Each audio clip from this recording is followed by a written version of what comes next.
Assalamualaikum warahmatullahi wabarakatuh. Waalaikumsalam warahmatullahi wabarakatuh. Alhamdulillah nahmaduhu wa nasta'inuhu wa nastaghfiruh wa na'udzu billahi min shururi anfusina wa min sayyiati a'malina may yahdihillahu fala mudilla lahu wa may yudlilhu fala hadiya lahu. Asyhadu an la ilaha illallah wahdahu la syarika lah wa asyhadu anna Muhammadan abduhu wa rasuluh sallallahu alaihi la nabiyya ba'da amma ba'd. Alhamdulillah, mari kita tingkatkan puji dan syukur kita kepada Allah Subhanahu wa taala yang telah memberikan nikmat kesehatan hingga kita bisa dapat hadir pada acara kita malam hari ini, yaitu wirid rutin Keluarga Besar Sikilir. Alhamdulillah, salawat dan salam marilah senantiasa kita kirimkan kepada baginda kita Nabi Muhammad SAW dengan mengucapkan Allahumma sholli ala Muhammad wa ala ali Muhammad. Alhamdulillah, terima kasih kepada saudara, sepupu, keponakan, cocok kali ya, abang-abang, mama kita semua yang alhamdulillah telah hadir pada malam hari ini, telah meluangkan waktu dan tenaganya untuk dapat hadir pada malam hari ini walaupun dalam keadaan hujan. Dan yang sedang di perjalanan semoga segera sampai dengan selamat. Dan yang juga yang berhalangan hadir pada malam hari ini, semoga di pertemuan selanjutnya di bulan depan bisa dapat hadir pada wirid berikutnya. Baiklah, langsung saja kita masuki sebagaimana acara yang sedang berlangsung, yaitu protokol saya sendiri. Selanjutnya acara bacaan ayat suci Al-Quran yang akan dibacakan oleh adik kita Salman, kepada Salman.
Bacaan ayat suci Al-Qurannya, semoga dengan apa yang dibacakan oleh Salman, yang mendengarkannya diberikan rahmat oleh Allah Subhanahu wa taala dan acara ini diberkahi oleh Allah hingga selesai. Kemudian acara selanjutnya ialah sedikit kata sambutan dari tuan rumah kita, Abdul Bait, kepada bapak kita Pak Abdullah, pada atas waktu dan tempat dipersilakan. Bismillahirrahmanirrahim. Sebelum saya akan mengatakan berapa buah pantun. Masak nasi dalam bakul, mau makan ada gulai. Kalau kita sudah ngumpul, yuk kita mulai. Ada siang, ada malam, ada teman, ada musuh.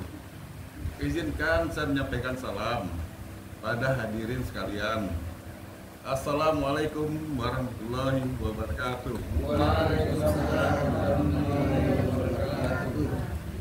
Baca buku sampai tamat. Yang ucapkan salam, I love you so much. Alhamdulillah alamin. Yang baru ini apa ada Assalamualaikum kupu? Berapa? Alhamdulillah kita berkumpul di sini.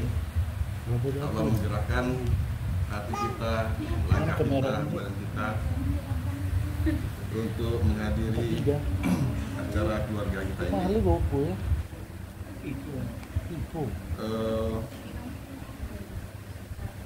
Nah, grogi ini dong. Ya Allah telah memberikan nikmat dan umur panjang kepada kita. Dengan umur panjang kita bisa ke tempat ini. Sebaiknya kita dengan umur panjang kita ini sampai detik ini memanfaatkannya sebaik-baiknya untuk beramal soleh seperti sholat, berzakat dan lain-lainnya. Sebab kalau kita udah mati, udah dalam kubur, nggak bisa lagi kita melakukan sholat dan lain-lainnya. Dan selanjutnya salawat serta salam kepada junjungan kita Nabi besar Muhammad SAW yang telah menyebarkan agama Islam ke seluruh dunia, yang memberi contoh suri teladan kepada kita semua, contoh sebagai pemimpin, sebagai kepala keluarga, sebagai pengusaha, sebagai pedagang. Dengan kita berkumpul di sini, mudah-mudahan ada ide-ide kreatif di antara kita semua, ide-ide yang inovatif, dengan hati yang lapang, dengan hati yang gembira, dengan niat yang tulus, kita menyampaikannya agar kita semua bisa mencapai tujuan kita masing-masing. Demikianlah secara singkat saya sampaikan kata sambutan ini. Selanjutnya saya sampaikan dilanjutkannya sesuai dengan protokol. Assalamualaikum warahmatullahi wabarakatuh. Waalaikumsalam. Terima kasih kepada Bapak kita atas kata sambutannya.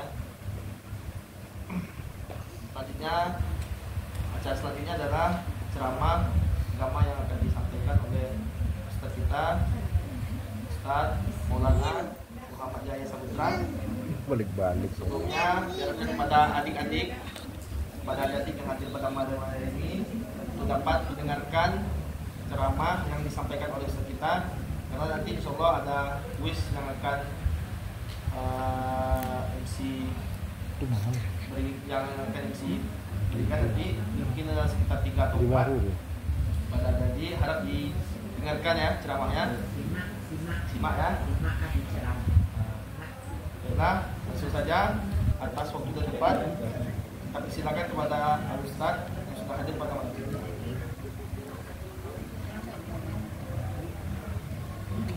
Bismillahirrahmanirrahim. Assalamualaikum warahmatullahi wabarakatuh. Waalaikumsalam warahmatullahi wabarakatuh. Alhamdulillah, Bapak Ibu, nenek, mama, saudara-saudara, adik-adik yang dimuliakan oleh Allah Subhanahu wa taala. Kembali kita bersyukur pada Allah Subhanahu wa taala yang mana pada detik ini kita dapat bertatap wajah dengan keluarga dekat ya. Nenek kita, mama kita, anak, keponakan, cucu. Ini nikmat yang besar dari Allah, mulai dari kesehatan badan, penglihatan, lisan untuk saling mengobrol, pikiran ya, yang bisa digunakan untuk berpikir, bisa sampai detik ini kita dikasih nikmat yang luar biasa. Tapi kalau sudah masuk rumah sakit, seperti ya, masuk rumah sakit kemarin katanya 3 hari ya. Mungkin kalau masih sakit nggak sampai ke sini, tapi karena Allah sayang ya, kasih kesempatan untuk sehat, untuk bertemu, nah kita bersyukur masih melihat mama kita di sini, saudara kita di sini, bapak kita di sini. Jadi nikmat sehat itu akan terasa ketika kita sudah sakit. Nikmat harta ketika kita berkurang harta. Nikmat saudara, keluarga ketika ada yang meninggal, baru tahu pentingnya ada saudara tadi, keluarga dekat. Maka tambah syukur kita lagi di dalam majelis ini. Ucapkan alhamdulillahirabbil alamin, segala puji bagi Allah SWT semata. Mudah-mudahan dengan syukur kita, terima kasih kita kepada Allah atas nikmat yang sangat besar ini, kasih kesehatan, nikmat berjumpa ini. Allah SWT tambah lagi nikmat-nikmat kita, baik ibadah, rezeki, nikmat untuk bersua kembali. Kemarin menghilang. Syukur ini penting. Terima kasih kepada Allah dari dalam hati ini penting. Banyak orang tidak mensyukuri nikmat tadi karena hatinya nih beku, tidak merasakan nikmat-nikmat yang ada yang Allah kasih pada saat itu. Adapun tema yang mau kita bahas ialah yang berhubungan dengan lisan. Di dalam Al-Quran surah Al-Hujurat ayat 12. A'udzu billahi minasyaitonir rajim. Ya ayyuhalladzina amanu ijtanibu katsiran minadh-dhann. Wahai orang-orang yang beriman, jauhilah oleh kalian kebanyakan dari prasangkaan. Inna ba'dadh-dhanni itsm. Karena sesungguhnya sebagian dari prasangkaan itu adalah dosa. Jadi pembahasan kita yang pertama ialah Allah yang menciptakan kita, yang kasih kita rezeki hidup, yang mengatur alam semesta ini, yang memberikan kita umur, memberikan pedoman hidup Al-Quran. Kalau kita jalankan Al-Quran maka hidup bahagia. Maka apa yang kita lakukan dengan hati kita dan lisan kita? Ya ayyuhalladzina amanu, wahai orang-orang yang beriman. Jadi ini dipanggil orang beriman, yang beriman kepada Al-Quran, beriman kepada Allah. Kita yakin yang mau kita jadikan ilah, sesembahan hanya Allah. Tiada yang hebat selain Allah. Saya tidak ada apa-apa, saya adalah hamba yang lemah. Ketika kita merasa kita tidak bisa, kita kurang, kita ingin perbaiki diri, maka Al-Quran ini adalah kalam Allah mengatakan jauhilah oleh kalian orang beriman ini kebanyakan dari prasangkaan. Karena sebagian prasangkaan itu adalah dosa. Misalnya kita dapat melihat saudara kita, keluarga kita, tetangga kita ada beramal ini dan itu, kita bilang oh ini mungkin cari mukanya, oh ini mungkin ada kepentingan ini, oh ini mau cari untung. Jangan ada prasangka-prasangka. Karena apa? Karena orang yang berbuat baik itu yang tahu hatinya hanya Allah. Walaupun bentuknya seperti ria atau untuk kesombongan nampaknya, tapi yang tahu hatinya hanya Allah. Jadi kita tidak boleh prasangka. Nah, hilangkan prasangka dalam hati kita orang ini adalah berbuat jahat. Karena apa? Nanti dosa. Kemudian wala tajassasu. Janganlah kalian memata-matai. Nanti kalau kita ada melihat saudara kita, keluarga kita, ini apa kegiatannya, apa kerjanya, yang kira-kira kita ingin tahu, nanti ujung-ujungnya kita ceritakan lagi ke orang lain atau ke keluarga yang mana itu akan membuat aib atau jelek ya, orang yang kita ceritakan, keluarga yang kita ceritakan. Jadi jangan sampai ada memata-matai. Berarti dalam Islam orang yang di sekitar kita ini nggak perlu kita mata-matai. Karena apa? Kalau kita mata-matai, nanti yang kita takutkan adalah kita mencari kekurangannya, sedangkan kekurangan kita mungkin lebih banyak. Cuma tidak diekspos atau tidak disebarkan oleh Allah aib kita, kekurangan kita. Jadi yang pertama tadi apa? Jangan kita berprasangka buruk, jangan kita memata-matai. Yang berikutnya, setelah wala tajassasu wala yaghtab ba'dukum ba'dha, janganlah kalian menggibah. Wala yaghtab ba'dukum ba'dha, jangan kalian menggibah sebagian lain dengan yang lain. Kalau ghibah ini beda dengan fitnah. Al-fitnatu asyaddu minal qatl. Fitnah itu lebih kuat, lebih berat dibandingkan pembunuhan. Jadi kalau ada orang tidak berbuat, kita tuduh itu fitnah. Kalau ghibah ini memang orang tuh berbuat salah, tapi kita ceritakan. Tujuannya bukan islah, bukan untuk perbaikan, tapi tujuannya adalah untuk supaya orang tahu dia seperti ini. Nah, itu tidak boleh. Tapi kalau untuk perbaikan, untuk minta usulan, minta nasihat, bagaimana orang yang kita ceritakan keburukan itu adalah keluarga kita yang akan kita cari cara untuk menasihatinya, atau ada keluarga yang bisa menasihatinya, itu beda. Jadi niat kita apa? Menceritakan keburukan. Apakah untuk merusak namanya? Kalau untuk merusak namanya, itu tidak boleh. Jadi jangan sampai ada di antara kita keluarga, kalau tahu ada kekurangan, kejelekan, tidak usah disebar. Karena apa? Bisa saja nanti kita dapat keburukan itu, dan bisa saja kita belum dapat bertobat sebelum meninggal dunia. Orang yang kita ceritakan sudah bertobat. Kemudian bisa saja kita menceritakan orang lain, ada waktu kita untuk menceritakannya. Orang pun akan meluangkan waktu untuk menceritakan keburukan kita. Di hari ini kita ceritakan keburukan keluarga, saudara, tetangga. Ada waktu kita untuk khusus menjelekkan dia. Nanti orang pun punya waktu untuk menjelekkan kita.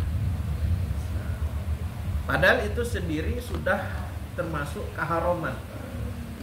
Karena kehormatan orang Islam ini, di dalam hatinya ada kalimat la ilaha illallah. Dalam suatu mafhum Rasulullah sendiri mengatakan kehormatan Ka'bah ini dibandingkan kehormatan orang beriman lebih tinggi kehormatan kita, karena di dalam hati kita ada kalimat la ilaha illallah. Kalau seandainya orang menghancurkan Ka'bah, orang marah karena ini kiblat orang Islam. Kemudian Baitullah, rumah Allah. Tapi sebenarnya harga diri orang Islam itu lebih jauh besar dibandingkan Ka'bah itu sendiri. Karena apa? Karena Rasulullah SAW sendiri yang mengatakan seperti itu. Dan bahkan kita ini ada iman la ilaha illallah. Hati-hati kalau mau menjatuhkan harga diri orang beriman, itu lebih besar dosanya daripada merubuhkan Ka'bah. Kemudian ayuhibbu ahadukum ayyakula lahma akhihi maitahu fakarihtumu. Apakah, kata Allah, suka salah seorang di antara kalian memakan daging saudaranya yang sudah mati, yang jadi bangkai? Jadi ini pertanyaan dari ghibah tadi.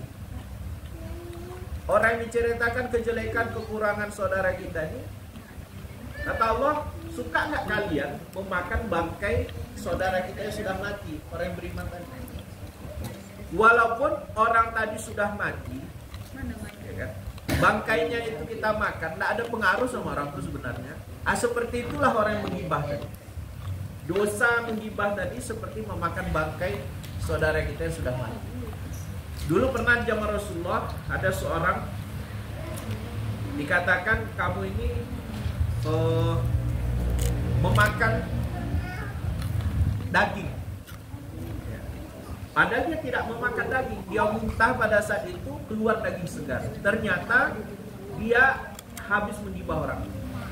Jadi dinampakkan di zaman Rasulullah orang yang menceritakan keburukan orang lain itu keluar muntah daging segar.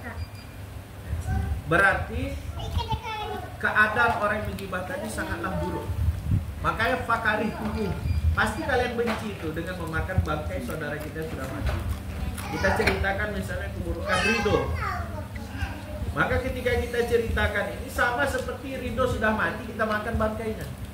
Tidak ada pengaruh sama dia, dia udah mati, udah sampai sama Allah. Tapi itu adalah sesuatu yang kalian tidak suka. Siapa yang suka makan bangkai manusia? Tidak ada yang suka.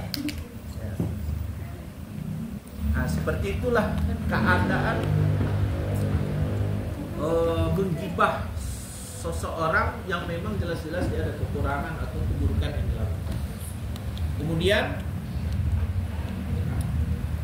kita diperintahkan oleh Allah, wattaqullah, bertakwalah kepada Allah, bahwasanya innallaha tawwabur rahim. Sungguhnya Allah itu Maha penerima taubat, ya, dan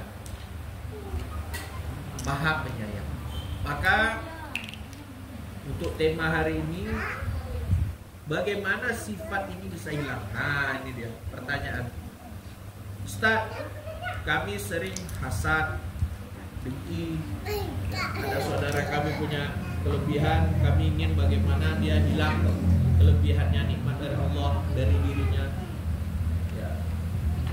Bahkan nikmat itu mau ada pada dirinya atau hilang, yang penting kami juga senang melihat dia susah atau sebagainya.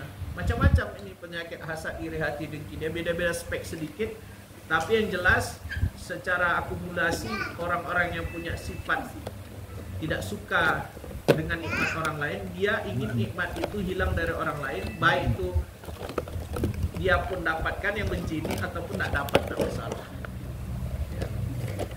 Ini bahaya. Maka bagaimana cara merubah penyakit-penyakit hati, apalagi suka membicarakan keburukan orang lain?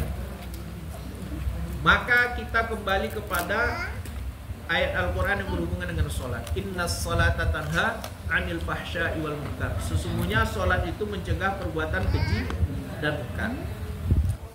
Dulu pernah ada di zaman Rasulullah, orang tuh ahli tahajud, sholat tahajud, tapi pagi-pagi mencuri. Kata Rasulullah, nanti sholatnya itu akan menghilangkan perbuatan dosanya. Artinya dia berhenti dari mencuri. Nah, dalam mafhum itu jelas bahwasanya kita diperlukan ada amalan khusus yang berhubungan dengan sholat. Sholat itu ada hubungan dengan doa. Jadi kalau ada seorang yang sholatnya itu khusyuk, sholat sunatnya khusyuk, bahkan itu bukan sholat fardu, sholat tahajudnya khusyuk, ternyata bisa merubah kehidupannya. Perbuatan dosanya akan hilang dalam diri.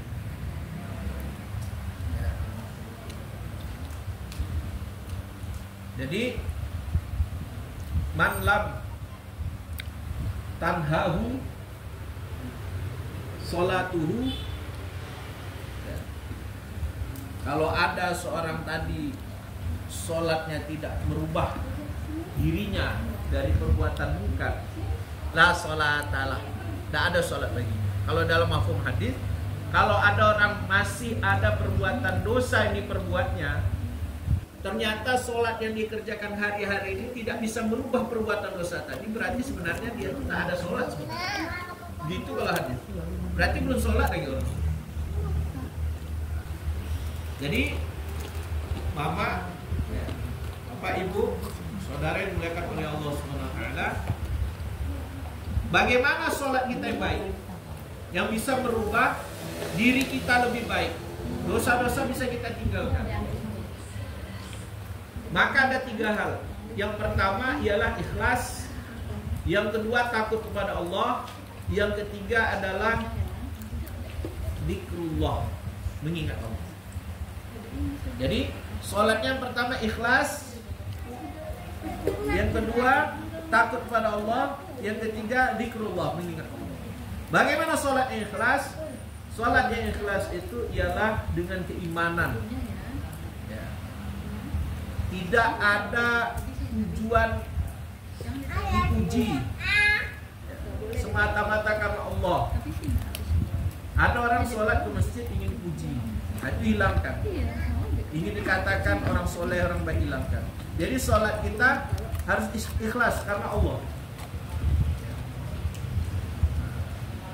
Jadi memperbaiki ikhlas ini ada namanya, sebelum ikhlas itu istikhlas, mencari ikhlas. Bagaimana cara mencari ikhlas? Istiqomah. Misalnya orang tuh sholat ke masjid istiqomah, ya. Dilatihnya diri itu ke masjid istiqomah, ya. Mau dipuji tak dipuji dia tak ada masalah. Seperti mana kuda memakai kacamata kuda. Kalau ada kuda di jalan dicabut kacamatanya, nanti dimakan rumput. Nah jadi delman aja nih. Jadi kuda tuh dipasang kacamata kuda supaya lurus dia jalan. Nah jadi kita pun hidup dalam ibadah tuh harus fokus dia lurus. Saya mau mencari Allah. Apa jalan istiqomah? Misalnya sholat tentu istiqomah di awal waktu, berjemaah di masjid, ini jalan nih. Kalau mau ikhlas ikuti jalannya.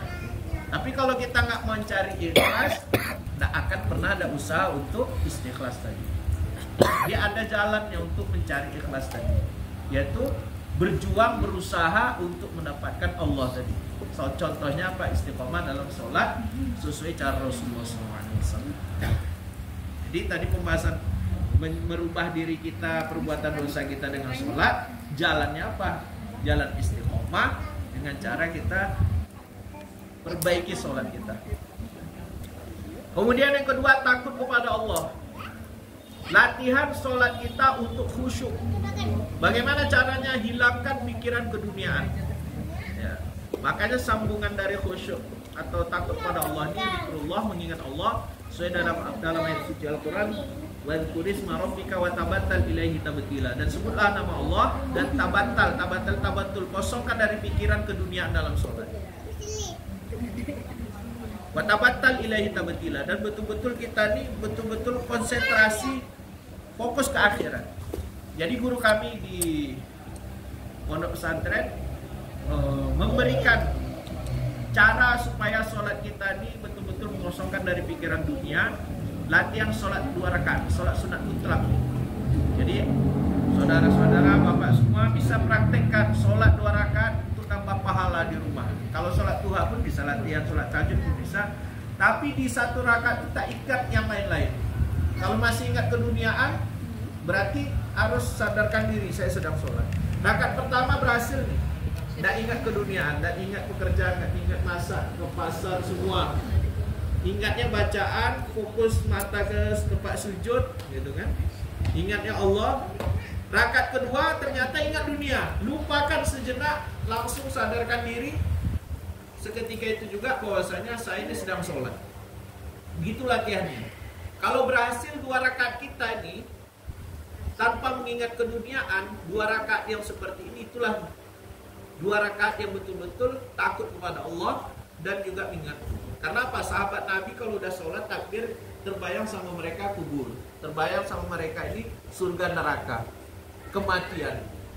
Kita sholat pernah tidak terbayang nih sholat terakhir saya. Jangan-jangan setelah ini saya gak sholat lagi. Inilah dikasih kesempatan oleh Allah untuk sholat.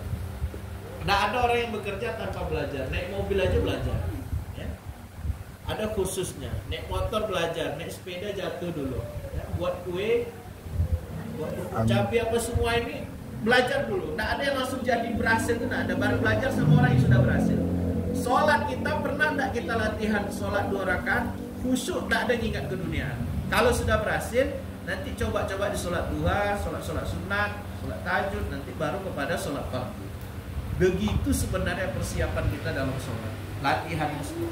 Makanya sampai kata Rasulullah, yang orang sholat tahajud tadi, ya, istiqomah sholat tahajud tadi, istiqomah dia, ya, bisa merubah perbuatan dosanya. Berarti kalau sholat fardu kita semakin baik, bisa merubah kehidupan orang tadi. Bukan pencuri saja, semua perbuatan salah dia berubah semua. Bukan hanya mencuri, semua perbuatan dia yang jelek di mata orang sekitarnya, orang di rumahnya melihat dia seperti itu pun bisa berubah. Jadi apa usahanya? Sholatnya betul-betul ikhlas, takut pada Allah dan mengingat. Jadi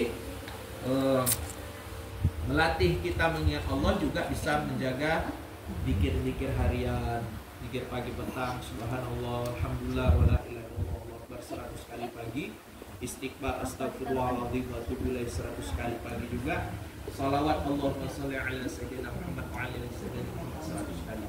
Sore juga, karena diperintah Allah dalam Al-Quran, wasabbihuhu bukratan wa asila, dan sucikan Allah di waktu pagi dan petang hari. Jadi boleh nggak bisa 100 kali 50 kali, nggak bisa 50 30 dulu, fokus. Nah, kalau habis sholat kita zikir tasbihat yang 33 kali, Ustaz bagaimana? Subhanallah 33 kali, Alhamdulillah 33 kali, Allah Akbar 33 kali. Boleh latihan, tapi fokus. Memang hati kita tuh mengatakan subhanallah tuh maha suci Allah, betul-betul kita katakan Allah tuh tak pernah itu Allah maha melihat kita. Rasakan sucinya Allah daripada aib-aib yang dimiliki manusia dengan kita memuji Allah. Kemudian ucapkan alhamdulillah, rasakan nikmat yang Allah kasih. Kita dikasih makan, minum, dikasih nikmat keluarga, anak, ya, dikasih harta. Rasakan alhamdulillah, alhamdulillah, puji Allah. Dikasih nikmat ibadah, puji juga. Kemudian yang terakhir adalah Allah Akbar. Rasakan bagaimana agungnya Allah, bagaimana hebatnya Allah menjadikan siang dan malam.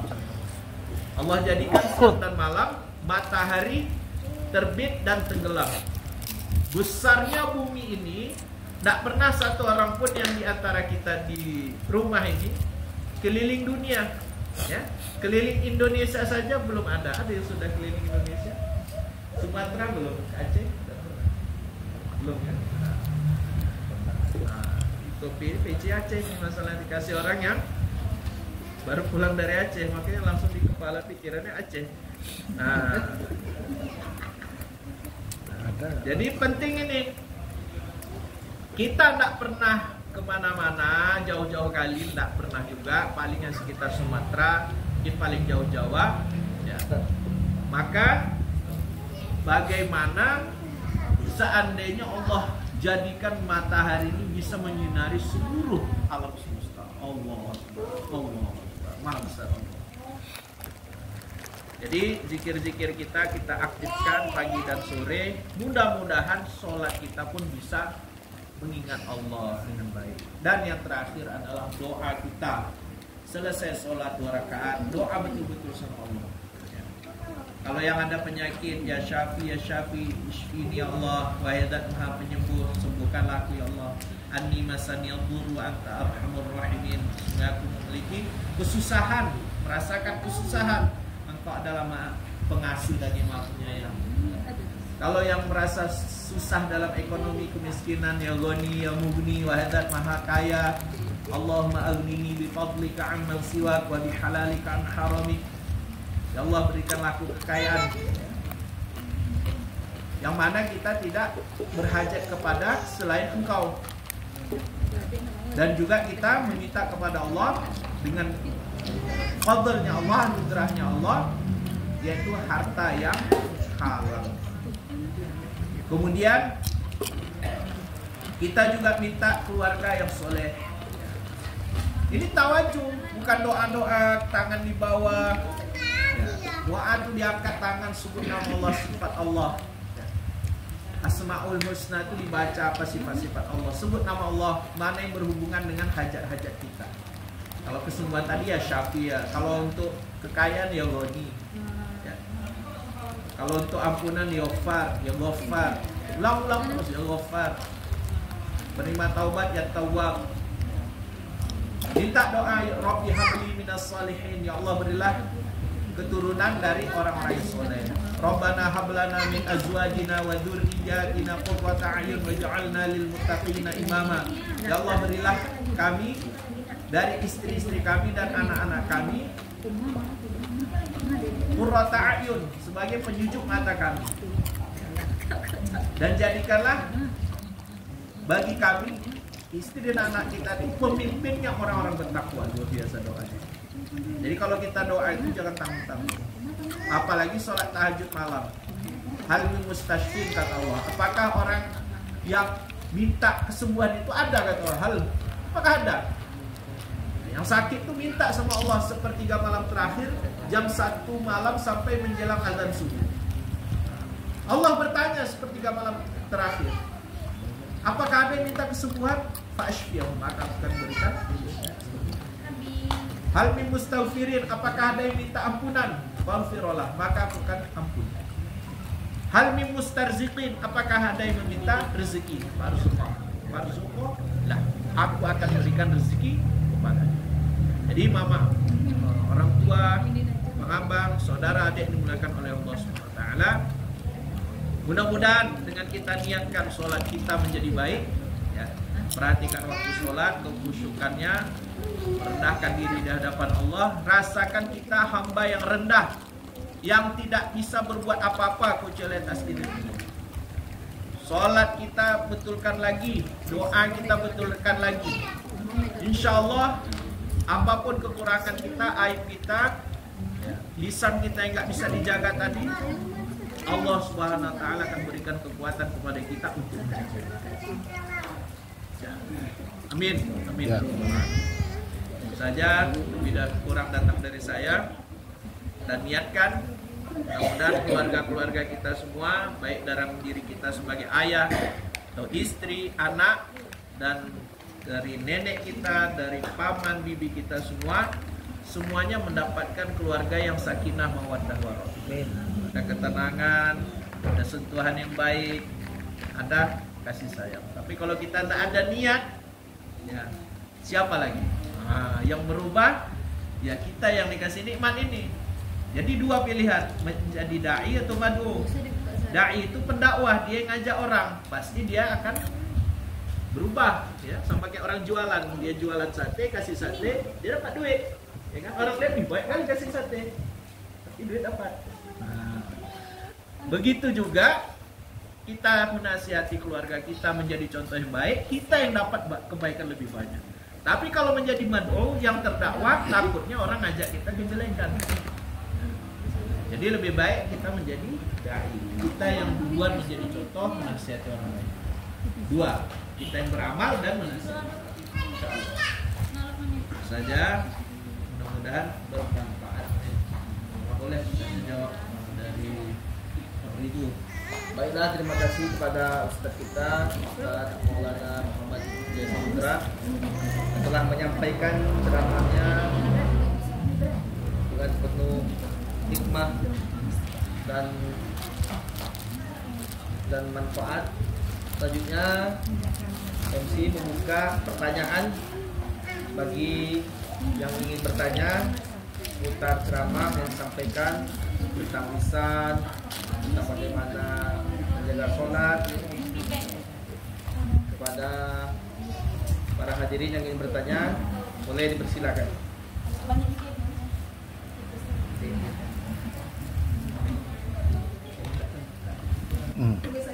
Para hadirin yang hadir pada malam ini, insya Allah sudah mengerti dengan ceramah yang disampaikan oleh Ustaz kita, tinggal pelaksanaannya lagi.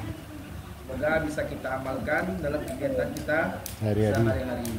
Selanjutnya adalah doa. Astaghfirullahaladzim alladzi la ilaha illa huwal hayyul qayyum wa atubu ilaih. Astaghfirullahaladzim alladzi la ilaha illa huwal hayyul qayyum wa atubu ilaih. Astaghfirullahaladzim alladzi la ilaha illa huwal hayyul qayyum wa atubu ilaih. A'udzu billahi minasy syaithanir rajim. Bismillahirrahmanirrahim. Alhamdulillahi rabbil alamin. Hamdan yuwafi ni'amahu wa yukafi'u mazidah. Ya Rabbana lakal hamdu kama yanbaghi li jalalika wajhikal karim wa 'azimi sultanik. Allahumma salli wa sallim wa barik ala sayyidina Muhammadin 'abdika wa rasulik wa 'ala al-mu'minina wal mu'minat wal muslimina wal muslimat. Allahumma ighfir lana wa liwalidina warhamhuma kama rabbawna shighara. Allahumma ighfir li ummati sayyidina Muhammad sallallahu alaihi wasallam. Allahumma arham ummata sayyidina Muhammad sallallahu alaihi wasallam. Allahumma aslih ummata sayyidina Muhammad sallallahu alaihi wasallam. اللهم فرج عن أمة سيدنا محمد صلى الله عليه وسلم اللهم اهد الناس جميعا اللهم اهدنا واهد بنا واجعلنا سببا لمن اهتدى اللهم أرنا الحق حقا وارزقنا اتباعه وأرنا الباطل باطلا وارزقنا اجتنابه يا أول الأولين يا آخر الآخرين يا ذا القوة المتين يا راحم المساكين يا أرحم الراحمين أصلح لنا شأننا كله ولا تكلنا إلى أنفسنا طرفة عين يا الله يا رحمن الرحيم ampunilah dosa-dosa kami ya Allah, dosa-dosa yang disengaja maupun tidak disengaja ya Allah, terang-terangan maupun tersembunyi ya Allah. Ya Allah ya Rahman Rahim, ampunilah dosa-dosa kedua orang tua kami ya Allah, baik yang telah tiada maupun yang masih hidup ya Allah. Ya Allah ya Rahman Rahim, bagi orang tua kami salah satunya atau keduanya telah dikubur ya Allah, jadikanlah kuburnya menjadi lapang ya Allah, menjadikan rahmat bagi Kau ya Allah, diterima amal-amal solehnya ya Allah, dan jauhkan dari siksa kubur ya Allah. Berilah masukkan angin surga ke dalam kuburnya ya Allah. Ya Allah ya Rahman Rahim, jadikanlah kami yang berdoa sebagai doanya anak-anak soleh ya Allah, doa yang menjadi doa anak-anak yang berbakti ya Allah, yang menyebabkan senang orang tua kami di dalam kuburnya. Ya Allah ya Rahman Rahim, bagi orang tua kami yang masih hidup ya Allah, dekatkanlah dengan orang-orang yang soleh ya Allah, dekatkan dengan masjid ya Allah, dekatkan dengan Quran, dengan zikrullah ya Allah. Ya Allah ya Rahman Rahim, berilah kesehatan, berilah kemudahan dalam ibadahnya ya Allah. Ya Allah ya Rahman Rahim, dalam majelis ini kami adalah seorang bapak atau kami seorang ibu, seorang istri, seorang suami, seorang anak ya Allah. Jadikanlah kami seorang yang baik, yang soleh ya Allah, yang menjadi diri kami adalah orang yang dekat dengan Kau ya Allah. Jauhkanlah kami dari perbuatan dosa ya Allah. Bagi kami yang menjadi pemimpin dalam rumah tangga kami, jadikanlah kami contoh yang baik dalam rumah tangga kami ya Allah. Jauhkanlah kami dari berbagai macam kekurangan, jauhkanlah kami dari kelemahan iman, kelemahan fisik ya Allah. Jadikanlah kami contoh yang baik dari keluarga-keluarga kami ya Allah, dari istri dan anak-anak kami ya Allah. Ya Allah ya Rahman Rahim, kabulkanlah doa-doa kami ya Allah.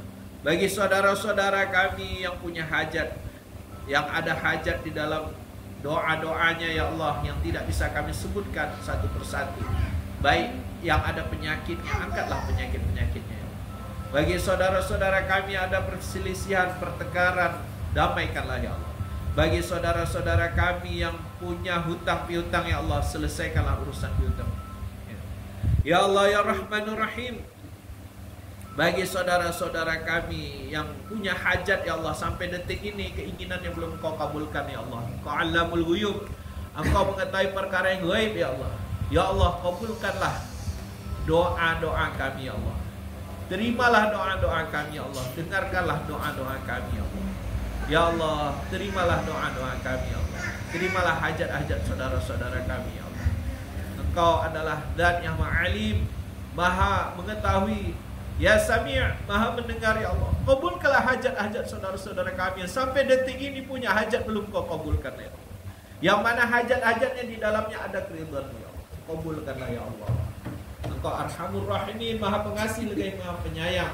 Pandanglah kami dengan kasih sayang Kau, dengan rahmat Kau. Jangan pandang kami dengan kemurkaan Kau karena dosa-dosa kami ya Allah. Kami tahu ya Allah, rahmat Engkau lebih luas, lebih besar daripada murka Engkau. Ya Allah, kabulkan doa-doa kami ya Allah, kabulkan doa-doa kami, doa saudara-saudara kami. Rabbana zalamna anfusana wa illam taghfir lana wa tarhamna lanakunanna minal khasirin. Rabbana atina fid dunya hasanatan wa fil akhirati hasanatan wa qina adzabannar. Subhana rabbika rabbil izzati amma yasifun. Assalamun alal mursalin walhamdulillah.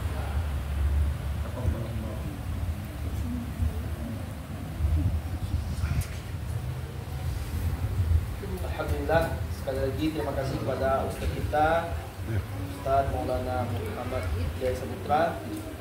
Semoga dengan penyampaian doa yang dipimpin oleh beliau Semoga doa kita dikabulkan oleh Allah Subhanahu wa taala. Hajat-hajat yang disampaikan semoga bisa disegerakan. Amin amin ya rabbal alamin. Langsung saja kita masuki